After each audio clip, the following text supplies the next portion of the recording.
Alhamdulillah, sebelumnya mohon maaf untuk lebih kita mengambil dalam pengajian kita ini, sehingga insya Allah mudah-mudahan kita selalu istiqomah ya, mengambil berkah manfaat. Tujuan kita hanya Allah yang kita tuju, bapak-bapak, ibu-ibu, jangan tujuan yang lain. Kita belajar itu hanya tujuan karena Allah, menghilangkan kebodohan itu. Jadi tidak ada tujuan lain yang kita capai, yang kita target hanya Allah. Kalau sudah kita targetnya Allah, insya Allah kita mudah-mudahan jadi ikhlas. Kalau sudah ikhlas, tidak ada beban. Orang kenapa banyak butuh kerja, banyak ini karena kurang ikhlas. Tapi kalau kita insya Allah ikhlas, nggak ada butuhnya. Orang mau ngomong apa, biarin aja. Yang penting tujuan kita Allah yang kita tuju. Setuju kira-kira? Ya, oleh karena itu, ya mari kita sebelum memulai kitab ini, kita hadiah Fatihah dulu dengan maksud dan tujuan mudah-mudahan Allah Subhanahu wa taala selalu melindungi kita, selalu ridho terhadap kita, dan insya Allah mudah-mudahan Allah memberikan keberkahan melalui pengarang kitab ini, bermanfaat buat hidup kita di dunia dan di akhirat.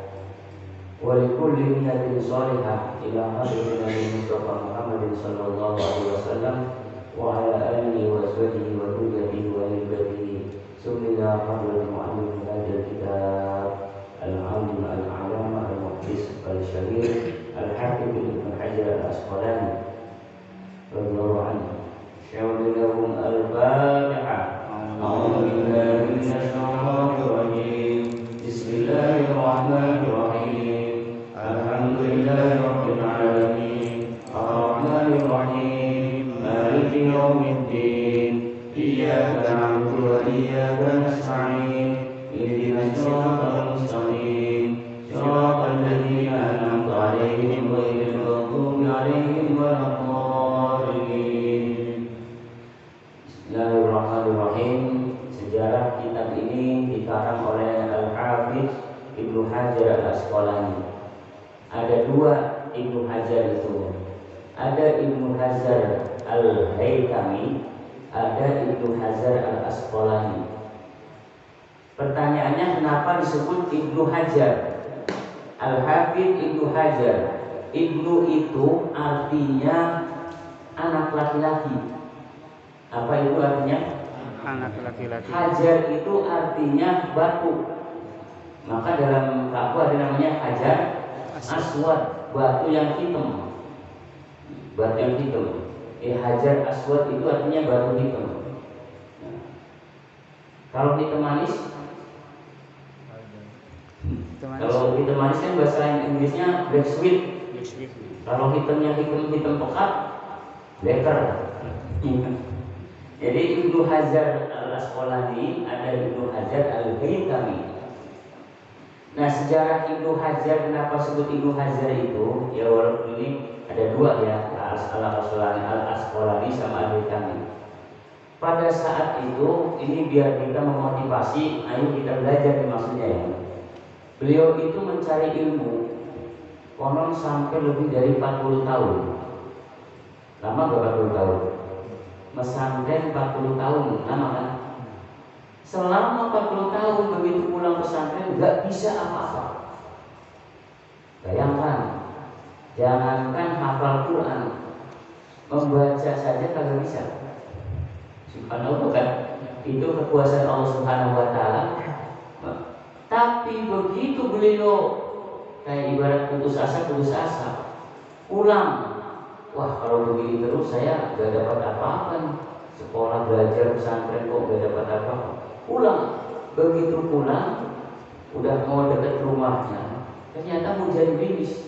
Habis hujan gerimis, itu batu itu netes ke gerimis itu, tetesan itu netes ke batu. Tes. Terus netes. Sampai pada akhirnya batu itu cekung. Bahasa Jawanya bahasa Belandanya growong. Tahu growong ya? Bahasa Belandanya growong. Sampai cekung. Begitu sampai cekung dia hayati.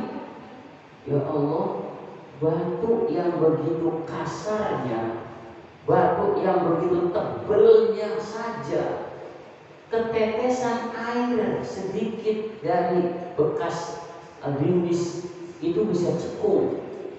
Apalagi hati saya. Walaupun saya sekian lama menuntut ilmu, saya tidak bisa terus, tapi saya yakin kekuasaan Engkau akan membukakan cekungan seperti bagaimana batu itu ditetesin oleh air yang kecil, ternyata itu bisa cekung. Akhirnya beliau pulang lagi, nggak sampai rumah, pulang lagi. Begitu pulang, bapak-bapak dan ibu-ibu, ternyata Allah bukakan bukakan hatinya untuk memahami agama, sampai beliau hafal Quran, hafal hadis. Inilah namanya Ibnu Hajar sebelumnya. Dua-duanya jadi Ibnu Hajar al-Asqalani dan Ibnu Hajar al-Haythami. Nah, bapak-bapak dan saudara sekalian, apa maksudnya? Itu yang pesantren yang belajar sekian tahun saja gak bisa-bisa, tapi dengan rahmat Allah Subhanahu wa Ta'ala menghayati keadaan alam yang begitu Allah berikan kepada orang tersebut butuh keterbukaan, sehingga apa? Mudah sekali untuk memahami ajaran Islam. Mudah-mudahan kita kalau Allah Subhanahu wa Ta'ala sudah memudahkan, apa sih yang gak bisa bagi Allah? Semuanya bagi Allah, gak ada yang sulit. Jelas kira-kira? Berarti kita harus terus ngaji intinya. Sekarang gak paham, gak apa-apa, ulangi lagi. Gak paham lagi terus, gak apa-apa. Sudah paham lagi terus. Siapa tahu suatu saat Allah memberikan hidayah, terbuka hati kita oleh Allah untuk memahami agama ini.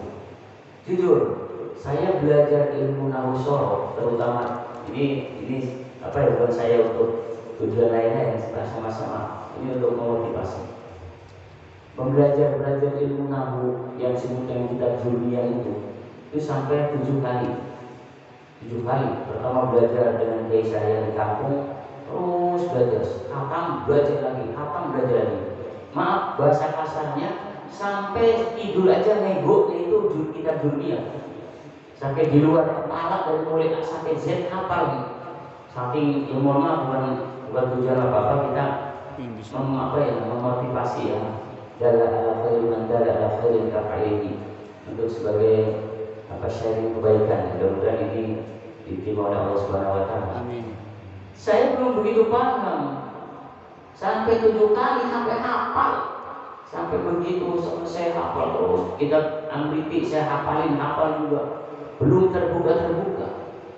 Subhanallah, begitu pesantren 1 tahun 2 tahun saya pahami. Disitulah Allah dengan rahmat hidayah inayatnya memberikan kepahaman. Ternyata alhamdulillah paham. Oh begini. Nah, mudah-mudahan dengan kita memahami itu, ini kan kitab Jurmiyah itu namanya nahwu shoroh itu alat untuk memahami kitab-kitab gundul. Nah, kalau bapak-bapak kan mungkin kalau belajar ilmu alat gitu, otaknya udah gak mikirin kayak gitu kan ya. Yang praktis-praktis saja. Karena itu saya ingin berbagi. Mudah-mudahan Allah memberikan amanah ke saya. Sedikit ilmu yang Allah berikan ke saya, dititipkan sedikit banget ilmu yang Allah ke saya, kita berbagi. Mudah-mudahan ini amanah ini bisa dijaga. Dan mudah-mudahan ini bukan buat bapak-bapak sebenarnya, buat saya sendiri. Apa? Allah memberikan amanah ke saya. Dengan ini mudah-mudahan Allah membukakan dan tidak tidak meminta pertanggungjawaban ke saya, karena saya sudah sama-sama ayo belajar. Nah, sekarang tinggal kewajiban bapak-bapak. Punya waktu, akan dipertanggungjawabkan waktunya di hadapan Allah Subhanahu wa Ta'ala. Kalau nggak mau belajar ada waktu, maka akan dipertanyakan oleh Allah Subhanahu wa taala. Nah, orang itu kan diamanatkan oleh Allah itu macam-macam. Ada yang diamanatkan oleh Allah berupa kekayaan. Ya. Ada yang diamanatkan oleh Allah berupa kedudukan dan jabatan. Ada yang diamanatkan oleh Allah berupa kepintaran, ilmu dan lain sebagainya. Ada yang diamanatkan oleh Allah waktu diberikan oleh Allah Subhanahu wa taala. Dan itu semua sesungguhnya ada dalam koridor dan pengawasan Allah Subhanahu wa taala. Yang punya kekayaan diawasi oleh Allah. Jadi jangan merasa kita nggak diawasi. Diawasi oleh Allah Subhanahu wa taala. Bagaimana menggunakan amanah kekayaan ini yang telah diberikan oleh Allah kepada orang tersebut. Nah, begitupun ketika kita diberi ilmu oleh Allah Subhanahu wa taala, itu Allah titipkan, nih kamu titipkan ya ilmu ini. Tolong amanah jaga. Yang namanya amanah itu kan berarti menjaga kita. Titipan Allah. Ketika titipan itu kita jaga, kita benar-benar pertahankan, bahkan kita berikan amanah itu sesuai dengan porsinya, berarti kita sudah menunaikan amanah. Nah, disitulah saya terketuk. Kalau saya seandainya diberikan ilmu sedikit saja oleh Allah Subhanahu wa taala, kita tidak berbagi, itu adalah bagian dari akan dipertanyakan oleh Allah Subhanahu wa taala. Begitupun kita punya waktu, ada punya waktu, punya harta, punya ilmu, kita nggak mengamalkan, nggak men-share, nggak memanfaatkan amanah itu, sesungguhnya itu adalah telah menganiayakan amanah. Maka subhanallah, mudah-mudahan ya itulah yang kita pegang, amanah itu yang kita pegang. Karena itulah kita harus pegang amanah itu secara benar-benar apa yang telah Allah titipkan kepada kita. Mudah-mudahan dengan kita begini ya, Allah Subhanahu wa taala sudah kita sudah memenuhi amanah Allah Subhanahu wa taala. Karena masya Allah semua akan bertanggung jawabkan. Ya walaupun mohon maaf, ya saya juga dalam bismillah, mudah-mudahan Allah terima ya. Memanfaatkan ilmu ini bukan artinya hanya di sini atau di mana. Ya kita juga di tempat-tempat yang Allah Subhanahu wa taala amanahkan juga tempat itu. Ya kalau Allah Subhanahu wa taala tidak amanahkan, mohon maaf, apakah bisa saya seperti ini? Apakah bisa hari Jumat bisa ngaji? Apakah bisa malam Senin bisa ngaji di sini? Allah amanahkan ilmu duduk di situ. Allah amanahkan ilmu, ayo coba berikan sedikit kepada orang-orang yang ada di daerah sini, ada di daerah sini, ada di daerah sini. Itu bagian amanah. Ya, maka nggak usah kita misalnya, kita harus di sini, harus ini. Enggak, kita ini ibaratnya robot kok. Oleh Allah diberikan nih, kamu ke sana, ke sana, ke sana, ke sana. Itu, maka kita laksanakan apa yang Allah berikan, Allah arahkan itu. Nah, mudah-mudahan ini ada manfaatnya. Bismillahirrahmanirrahim. Kita mulai ayat ini. Kitab ini dimulai dengan sebuah ayat Al-Quran. Wa ma atakumur rasulu fakhuduhu. Apa yang diberikan oleh Rasul kepadamu, fakhuduhu, maka ambillah. Artinya apa? Ini kan masya Allah saya merinding. Allah dan Rasulnya, Allah memberikan ilmu kepada Rasul, Allah memberikan sesuatu kepada Rasul, lalu Rasul suruh menyampaikan kepada umatnya. Pertanyaan saya, Bapak tahu nggak Rasul memberikan sesuatu kepada bapak-bapak? Tahu nggak? Belum tahu kan? Dari mana tahunya? Ngaji. Ngajinya ke siapa? Guru. Gurunya dari siapa? Guru terus sampai kepada Rasulullah SAW. Maaf, saya kitab ini sengaja, ini memang kitab ini udah jelek. Karena kitab ini dari dulu sengaja kitab awal saya ngaji di pesantren kitab ini. Makanya kayak gini kitabnya. Jangan lihat kitab yang ini isinya ya. Jangan lihat apa namanya apa dilihat luarnya yang isinya kan gitu ya. Nah, saya dari guru saya, guru saya dari guru saya, guru saya dari guru saya, dari guru saya terus sampailah kepada Rasulullah SAW. Inilah bentuk kitab seperti ini. Kita tidak tahu Rasul itu menyampaikan sesuatu kalau tidak ada yang menyampaikan, betul? Dari mana kita tahu Rasul mengatakan begini, begini, begini? Kalau kita tidak pernah ngaji, kalau kita tidak pernah membaca, kalau kita tidak pernah mendapatkan sampaian apapun, kesampaian apapun dari Rasulullah SAW atau dari orang-orang yang diamanatkan oleh Allah Subhanahu Wa Taala untuk memberikan. Wa ma atakumur rasulu fakhudhuhu.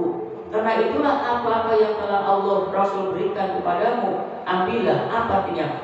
Rasul menyampaikan kepada umatnya, kepada para sahabat berupa hadis, sahabat menyampaikan lagi, menyampaikan lagi, menyampaikan lagi, menyampaikan lagi, pada ujungnya kepada kita.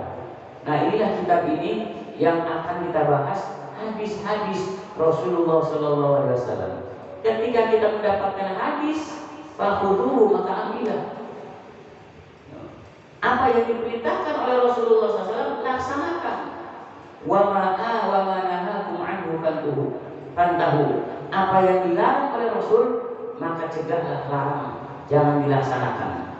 Nah, ini kitab ini dimulai dengan Al-Quran surat kalau nggak salah Tahrim apa surat dalam Al-Quran itu seperti itu. Nah, selanjutnya dalam kitab ini dimulai dengan Alhamdulillah, segala puji bagi Allah ala ni'amihi, terhadap nikmat-nikmat Allah Subhanahu wa taala, zahiratin, yang nampak, wal batinati, zahirati nampak, wal batinati, dan yang tidak nampak. Nikmat-nikmat Allah Subhanahu wa taala itu sangat banyak sekali. Di antaranya adalah nikmat zahir, nikmat yang nampak. Nikmat yang nampak itu adalah salah satunya al-Islam. Itu agama Islam. Itu nikmat yang nampak. Kita beragama Islam bukan?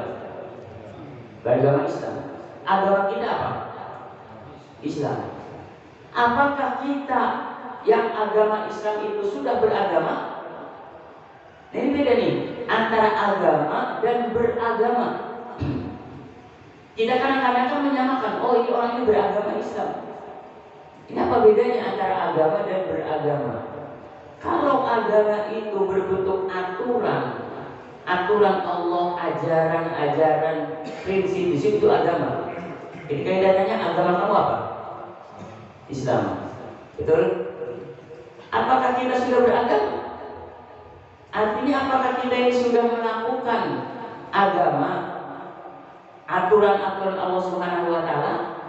Nah, ini tanda tanya besar ini kalau seperti itu. Tanda tanya besar. Apakah kita sudah beragama? Artinya apakah kita ini sudah melakukan ajaran, aturan agama Islam atau belum? Kira-kira belum tentu kan? Belum tentu. Buktinya banyak ajaran-ajaran Islam yang kita masih belum laksanakan. Berarti kita beragama enggak tuh? Maka kata Muhammad Abduh, seorang pemikir Islam, ketika beliau itu pergi ke Eropa, beliau, ini saya ilmu ini dapat dari Profesor Dr. Harun Nasution, mantan rektor UIN dan direktur Pasca, yang mencetuskan beliau itu doktor-doktor, profesor-profesor di Indonesia. Profesor-profesor, doktor-doktor Indonesia itu siapa yang nggak kenal beliau? Saya sempat beliau belajar, alhamdulillah tak habis binikmah, ya mengalami ilmu dari beliau 1 semester. Beliau udah tua, udah 1 semester meninggal. Tapi saya alhamdulillah bisa bertemu beliau langsung. Beliau mengatakan begini, Muhammad Abduh itu ketika beliau ke Eropa, ini supaya kita jelas nih antara agama dan beragama. Ketika ke Eropa, beliau mengatakan, saya tidak menemukan agama di sana, tapi yang saya temukan orang yang beragama. Apa? Coba diulang lagi. Saya tidak menemukan agama di sana, tapi menemukan orang beragama di sana. Artinya apa? Ketika Muhammad Abduh datang ke sana, beliau itu mengarang kitab tafsir namanya Tafsir Al-Manar. Itu Muhammad Abduh. Pertama Rosyid Ridho meninggal, diteruskan oleh Abduh Tafsir Al-Manar. Jilid, kalau nggak salah berapa jilid begitu. Artinya ketika beliau itu ke Eropa, tidak menemukan orang agama Islam, tapi praktek-praktek keislaman itu, nilai-nilai Islam, prinsip-prinsip Islam itu di sana diterapkan oleh mereka. Kedisiplinannya sangat disiplin. Disiplin itu ajaran Islam bukan? Ajaran Islam. Akhlaknya menurut mereka gak ada yang, maaf ya, hasilnya kumpul-kumpul, ngobrol-ngobrol, terus membicarakan orang, menjelekan orang, gak ada. Terus disiplin. Dan yang paling tersentuh bagi saya, di sana itu praktek-praktek Islam, prinsip Islam diterapkan seperti an-nadhafatu minal iman. Kebersihan itu bagian daripada iman. Di sana nggak ada sampah, bersih banget. Maka kata Abdul menyimpulkan ketika kita ke Eropa, kita tidak menemukan agama, tapi orang yang beragama saya temukan. Di sana nggak ada orang yang leha-leha itu. Kalau jalan aja nggak kayak jalan kita kan. Kalau kita jalannya leha-leha gitu ya. Di sana nggak ada orang jalan, nggak ada. Jalannya kayak begini semua. Oh iya, pernah kayak Eropa nggak? Nggak pernah kan? Sama aja saya juga belum. Tapi kata beliau, ketika saya ke timur itu ya termasuk Arab, ya, kemudian Bahrain, Turki, Pakistan, golongannya terus ke Abu Dhabi, di sana termasuk Arab. Pokoknya agak yang ada bau-bau Islam. Kata beliau, saya menemukan agama, tapi saya jarang menemukan orang beragama.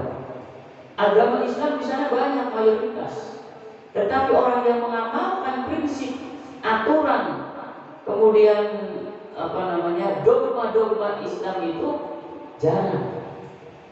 Kata beliau, contohkan yang namanya an-nadhafatu minal iman, mereka tahu. Kita tahu nggak an-nadhafatu minal iman, kebersihan sebagai daripada iman? Tapi kita ngamalkan nggak? Iya kan? Nah berarti itu apa? Itu beragamanya kurang.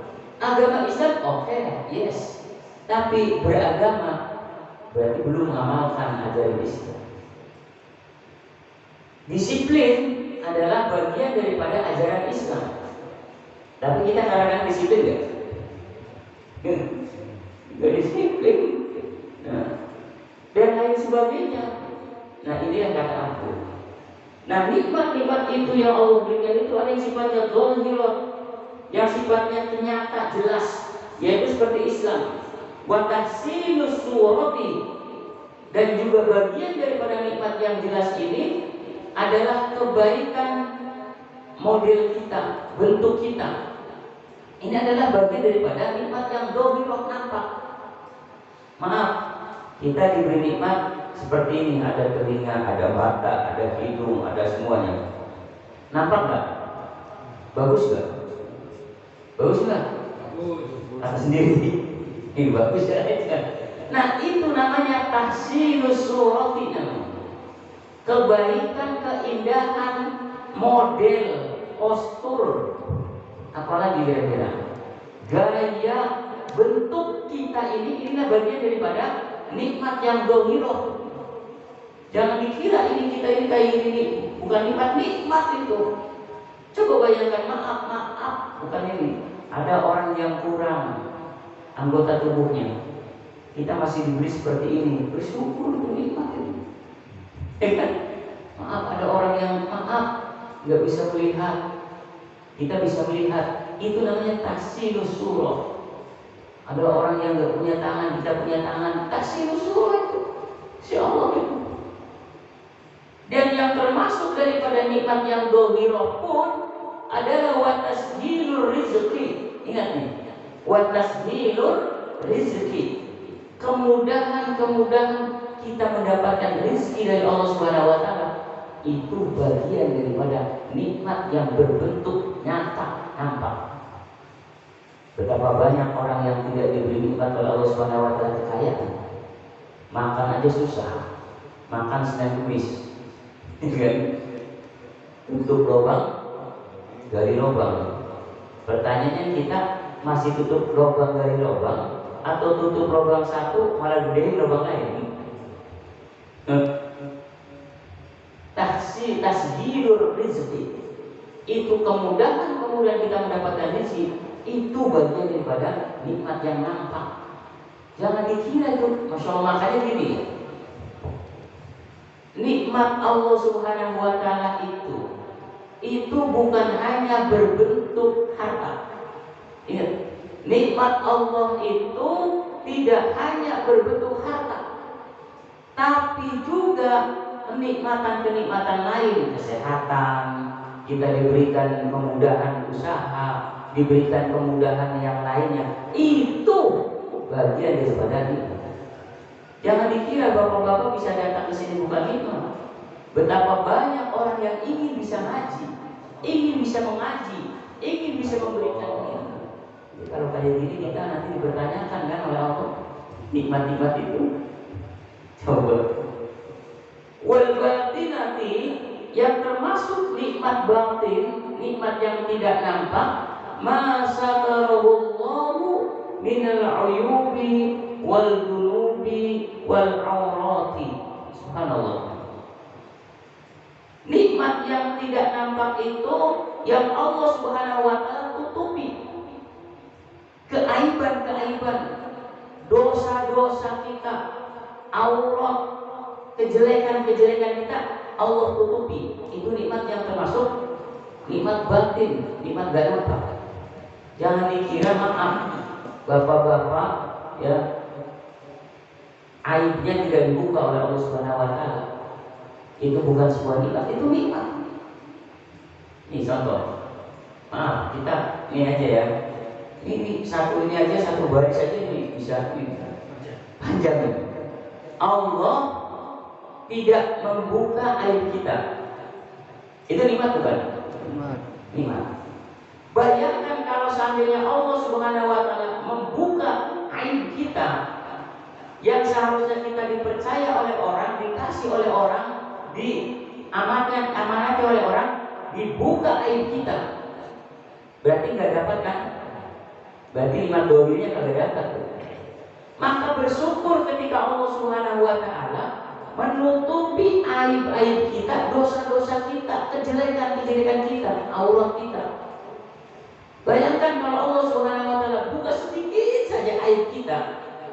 Subhanallah, jangankan orang lain, suami istri saja kalau seandainya dibuka aibnya oleh Allah Subhanahu wa taala bisa cerai.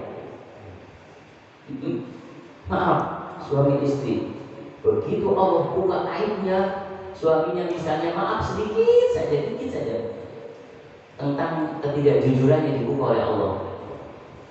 Wah, tahu istrinya, kira-kira marah gak? Marah. Kalau sudah marah, cerai. Jadi nikmat batin itu bisa menimbulkan nikmat dohir sebenarnya. Nah, nikmat-nikmat batin ini ketika Allah Subhanahu wa taala menutupi aib kita, dosa kita. Bayangkan kalau Allah Subhanahu wa taala buka dosa kita di hadapan manusia. Betapa banyak orang yang tidak akan percaya pada kita. Betapa banyak orang akan marah kepada kita kalau Allah Subhanahu wa taala sudah buka aibnya. Maka ya Allah, mohon kepada Allah, mudah-mudahan Allah selalu menutupi aib kita. Ya. Bagaimana caranya? Kita tutupi aib saudara kita. Kata hadis, siapa orang yang menutupi aib saudaranya, maka akan Allah tutupi aib orang itu. Ketika orang itu membuka aib orang lain, ingat, ketika orang itu membuka aib orang lain, Allah akan bukakan aib orang itu. Makanya ini nikmat batin ini kaitannya preventif Allah Subhanahu wa taala. Kalau Allah Subhanahu wa taala sudah bukakan gampang. Betul? Yang tadinya jadi orang terhormat bisa jadi orang terlaknat. Ya kan? Yang tadinya orang dipuja-puja, dibangga-banggakan, dibuka aibnya oleh Allah Subhanahu wa taala, enggak ada apa-apanya. Nah, inilah nikmat batin, nikmat yang tidak nampak. Masa tarallahu minal uyubi wal dhunubi wal aurati. Allah tutupi aib kita, Allah tutupi dosa kita, Allah tutupi aurat kejelekan-kejelekan kita. Maka bersyukur, harus selalu bersyukur kita pada Allah Subhanahu wa taala. Jam 5. Jam 5 ya? Jam 5. Masih terus? Nih, Masya Allah, ini mengaji ini kita sama-sama ya Pak ya. Kita resapi, ayo resapi dalam hati. Ini sesungguhnya bukan hanya buat Bapak, berbalik kepada diri kita. Ketika kita berbuat baik kepada orang, jangan kita mengharapkan orang lain, atau jangan kita mengharapkan orang itu. Pada dasarnya itu adalah buat kita semua. Ketika kita berbuat baik kepada orang lain, walaupun orang itu tidak berbuat baik kepada kita, Allah akan utus orang lain yang berbuat baik kepada orang itu. Begitupun ketika orang itu membuka aib kita, dijelek-jelekin, difitnah, lain sebagainya, jangan kita membalas aib atau fitnahan orang itu. Biar suatu saat Allah akan bukakan melalui orang lain aib orang itu. Subhanallah. Jadi intinya apa kalau begitu? Ya sudah, kita pasrah aja. Ya, dijelek-jelekin juga apa-apa, biarin. Tujuan kita adalah ridho Allah Subhanahu wa taala. Ya. Ulangi lagi, yang kita tuju adalah ridho Allah. Menjelek-jelekin orang itu, menghina dan lain sebagainya, kalau Allah ridho, emangnya kita mendapatkan ridho dari orang itu? Yang kita dapatkan adalah ridhonya Allah Subhanahu wa taala. Kalau Allah ridho, ngapain kita ribut dengan orang itu? Bahasa kasarnya don't care. Don't care. Ngapain kita ribut dengan orang itu dan kita permasalahan? Biarin aja. Kalau Allah ridho, yang kita cari adalah ridhonya Allah Subhanahu wa taala. Inilah bagian daripada nikmat yang berbentuk batin. Masa tarahullahu minal uyubi wal dhunubi wal aurat. Allah Subhanahu wa taala menutupi aurat kita, aib kita, dosa-dosa kita. Subhanallah, itu bagian daripada nikmat itu. Nikmat. Makanya harus kita selalu bersyukur kepada Allah Subhanahu wa taala. Qadiman wa haditsan. Baik nikmat itu yang sudah terdahulu ataupun nikmat itu adalah nikmat yang baru. Apa maksud daripada nikmat yang lama itu? Al-qadimi minan ni'ami ma kana min hina nafkhir ruh. Ini yang dulu. Nikmat yang terdahulu itu ketika Allah Subhanahu wa taala meniupkan ruh kita di dalam rahim ibu kita, itulah nikmat yang terdahulu. Saya tanya bapak-bapak, ingat enggak waktu Allah meniupkan ruh pada kita? Enggak ingat. Ingat kan? Itu nikmat dulu itu. Bayangkan kalau Allah Subhanahu wa taala tidak meniupkan ruh dalam rahim ibu kita. Pertanyaannya, kira-kira kita ada enggak? Enggak ada. Sejak kapan kita ada? Ruh Allah. Subhanallah, ini Masya Allah, mendalam banget ya. Ini kira-kira paham gak nih saya ngomong ini? Benar-benar paham nih. Itulah nikmat yang terdahulu. Gak ada bakal kita ada di dunia ini kalau Allah Subhanahu wa taala tidak meniupkan ruh kita kepada rahim ibu kita. Makanya ketika Allah Subhanahu wa taala mau meniupkan ruhnya kepada rahim ibu kita, Allah itu sudah memberikan janji kepada hambanya. Alastu birabbikum qalu bala. Itu dijanji semua. Jadi kita ini semua sudah dijanji dari dulunya itu. Jangan sampai maaf. Ini Pak, kita ini perlu kita dari zaman dulu sebelum ada. Ini kita sudah diberi janji oleh Allah, sudah mengadakan ikatan dengan Allah Subhanahu wa taala. Alastu birabbikum? Apakah aku bukan Tuhanmu? Udah janjinya. Apa artinya? Qalu, mereka mengatakan bala, apa gitu ya? Iya. Iya. Qalu bala syahidna. Ini saya menyaksikan. Berarti bapak-bapak itu menyaksikan ketika berjanji dengan Allah itu. Iya. Qalu bala syahidna. Ini saya berjanji. Begitu sudah berjanji, Allah jadikan manusia. Itu udah janji dari dulu. Mengetahui bahwa Allah itu sebagai Tuhannya. Makanya Allah Subhanahu wa taala dalam surat Al-Dzariyat, wa ma khalaqtul jinna wal insa illa liya'budun. Aku ciptakan jin dan manusia hanya untuk beribadah. Artinya apa? Ketika kita di alam sana berjanji, berikrar mengetahui Allah Subhanahu wa taala sebagai Tuhannya, ketika sudah di alam dunia, implementasikan ibadah kita ini untuk Allah Subhanahu wa taala. Ketika karena itu kita sudah berjanji kepada Allah Subhanahu wa taala. Nah, inilah yang disebut dengan nikmat yang lama, yang sudah lama banget. Makanya disebut dengan nikmat qadim. Nikmat yang sudah lama. Sejak Allah Subhanahu wa taala bin hina nafkhir ruhi. Tuh. Jelas kira-kira? Nah, ada pun nikmat yang disebut dengan hadis yang baru, di antaranya itu mansubani 'alal hari minan ni'am wa lam yu'annis mura'atil jins. Masyaallah. Ini nikmat-nikmat yang Allah berikan. Keadaan kita seperti ini, bisa ini. Itu nikmat yang baru yang Allah berikan. Gitu. Jadi kalau nikmat dulu itu Allah Subhanahu wa taala tiupkan ruh ke dalam rahim ibu kita, nikmat yang lama itu ya, nikmat yang baru itu ya nikmat yang seperti ini kita berikan, yang Allah berikan pada kita.